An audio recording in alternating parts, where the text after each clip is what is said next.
logo no comecinho do parágrafo único. A fundação somente poderá ser constituída, e aí vem as finalidades pelas quais o legislador vem enumerar. Isso gera muita polêmica, porque dá a entender que a fundação teria finalidades mais restritas do que as associações. Esse artigo já foi objeto de muita polêmica na doutrina, inclusive contando até com 2 enunciados do Conselho da Justiça Federal, no sentido de que as fundações podem ter qualquer finalidade, desde que seja lícita e que não seja lucrativa. Se for indagado em concurso a respeito da característica do rol presente no artigo 62, parágrafo único, embora a utilização da expressão somente dê a entender que seria um rol exaustivo, para efeitos de exame de ordem, para efeitos de concurso, pode gabaritar que o rol do artigo 62, parágrafo único, é o rol exemplificativo. As fundações podem ter, assim como as associações, qualquer finalidade, desde que seja lícita e que não seja lucrativa. Então, tanto associações como fundações podem ter finalidade educacional, finalidade recreativa, finalidade assistencial, filantrópica, finalidade religiosa, finalidade cultural, finalidade política, somente não podem ter finalidade ilícita e finalidade lucrativa. E cuidado com aquela ressalva também que a gente fez com relação às associações. As fundações não podem ter finalidade lucrativa, mas podem eventualmente desenvolver uma atividade como meio que gere lucro, que gere renda para que seja mantida a finalidade da fundação. Então, assim como as associações podem fazer aquelas festas, quermesses, eventos sociais para arrecadar fundos, né, as fundações também podem agir nesse sentido. O que não pode ter é retirada de lucro dentro da fundação. Professor, e para constituir uma fundação, quais são os requisitos? Meus amigos, a fundação ela deve ser constituída através ou de testamento ou através de escritura pública. São as 2 formas de ser constituída uma fundação. Ela pode ser constituída em vida, através de escritura pública, é a instituição que nós chamamos de instituição de uma fundação inter vivos, ou nós podemos ter a causa mortis, a instituição, né, de uma fundação após a morte de uma pessoa, através de testamento. Cuidado, para instituir em vida é escritura pública. Para instituir para após a morte da pessoa é através de testamento. Não precisa ser testamento público, basta ser testamento, ponto, ok? E quais são os 2 requisitos essenciais que nós temos, né, tanto nesse testamento como também nessa escritura pública? Os 2 requisitos essenciais na constituição de uma fundação são, primeiro, a indicação de sua finalidade e o segundo, a dotação dos bens livres que irão compor o patrimônio dessa fundação. Faltou a indicação da finalidade ou faltou a indicação de quais serão os bens que irão compor a fundação, esse ato de instituição da fundação é considerado nulo. A fundação não será constituída. Deu para anotar aí no caderno? Vou repetir. Na constituição de uma fundação, os 2 requisitos essenciais são a dotação de bens livres e a indicação da sua finalidade. Qual é a pegadinha de prova que sempre aparece a respeito disso? Professor, e a forma pela qual a fundação será administrada? Cuidado, meus amigos. A administração da fundação não é um requisito essencial a constar da escritura pública ou do testamento. A indicação pela forma pela qual a fundação será administrada, ela pode ser feita em momento posterior. É pegadinha com base na redação do caput do artigo 62 do Código Civil. Encerramos assim mais o nosso primeiro bloco, né, e vamos já na sequência ao segundo bloco, Pergunte ao Professor, onde responderemos as questões que foram enviadas pelos nossos telespectadores. Não saia daí.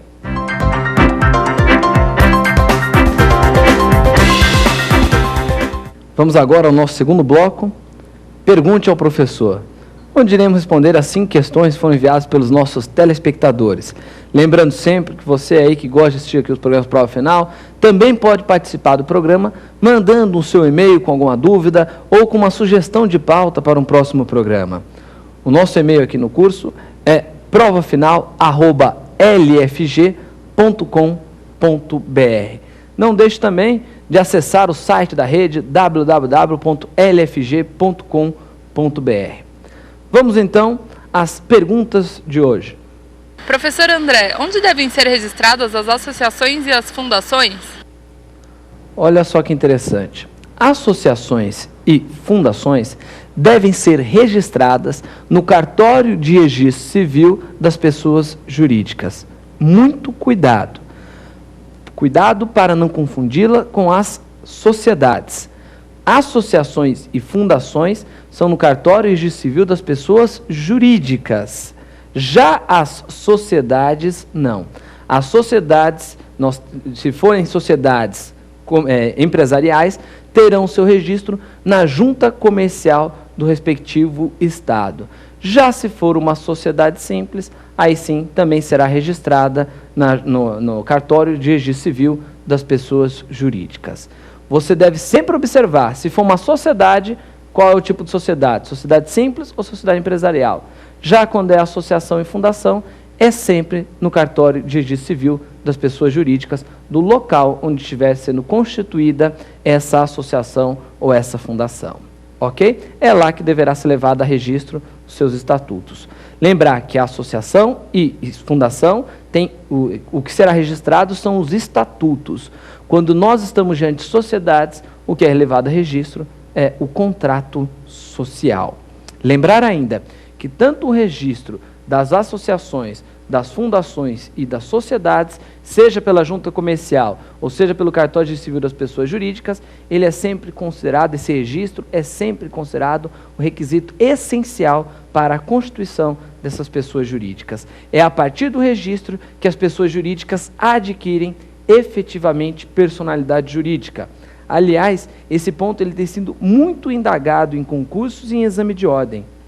Qual é a natureza jurídica do registro das pessoas jurídicas? E aqui tanto faz, se é uma sociedade, se é uma associação ou se é uma fundação.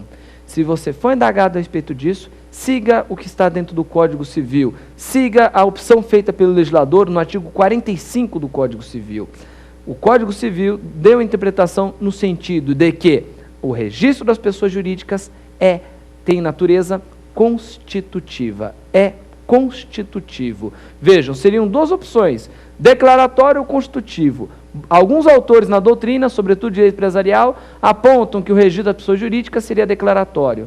Não adianta, posição minoritária. Para efeitos de concurso, isso aqui pode aparecer tanto na prova de direito civil, na prova de direito empresarial. Para efeitos de concurso, para efeitos de exame de ordem, foi perguntado a respeito do registro, ou melhor, a respeito da natureza jurídica do registro da pessoa jurídica, responda que a natureza é constitutiva. Isso significa o quê?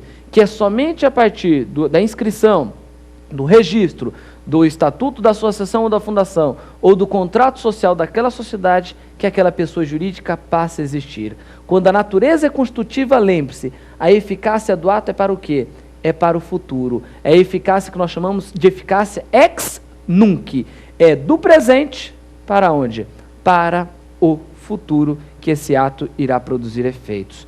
Olha só o que já foi perguntado há mais ou menos um ano e pouco atrás, aqui no exame de ordem. Eles perguntaram para o aluno se o registro de uma associação, o registro de uma sociedade, uma fundação, ele convalidaria atos pretéritos praticados pelos associados, pelos sócios, pelos fundadores. E aí, que resposta você dá na prova?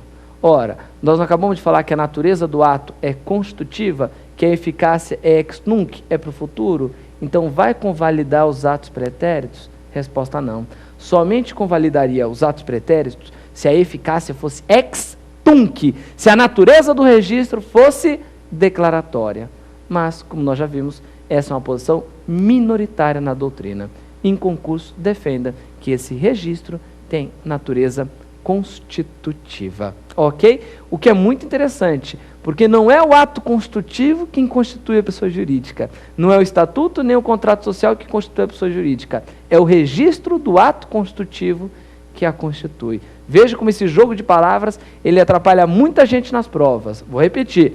Não é o ato constitutivo, estatuto ou contrato social, dependendo do tipo, que constitui a pessoa jurídica. É somente o seu registro. Cuidado, que isso é pegadinha de prova. Ok, senhores, vamos então à segunda pergunta enviada pelos nossos telespectadores. Professor, pode ser decretada a desconsideração da personalidade jurídica de uma associação ou fundação?